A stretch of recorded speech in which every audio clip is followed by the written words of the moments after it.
দর্শক বন্ধুরা কেমন আছেন? আশা করি ভালো আছেন। আমিও ভালো আছি আপনাদের দোয়ায়। দেখুন আমার মেয়ে কি করছে সকালবেলা, আর বলে সমোসা খাইতে মন চাইছে। সমোসা, কুলি পিঠা মাংস দিয়ে বানায় ফেলাইছে, মুরগির মাংস দিয়ে। আমার 11 বছরের মেয়ে যতটুকু পারছে বানাইছে, এটাই তো আমি অনেক খুশি।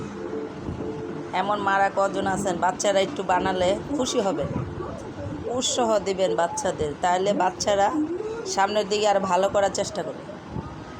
কুলি পিঠার সমোসা বানায় ফেলাইছে মুরগির মাংস দিয়া। কেমন হয়েছে কমেন্টে জানাবেন, ভালো হলে লাইক কমেন্ট করবেন।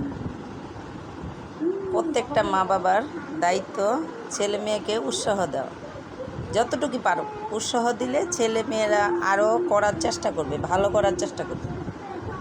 এরকম আমার মতন মারা কজন আছে, তারা উৎসাহ দিবেন বাচ্চাদের, দেখবেন বেলায় আরও অনেক সুন্দর হবে।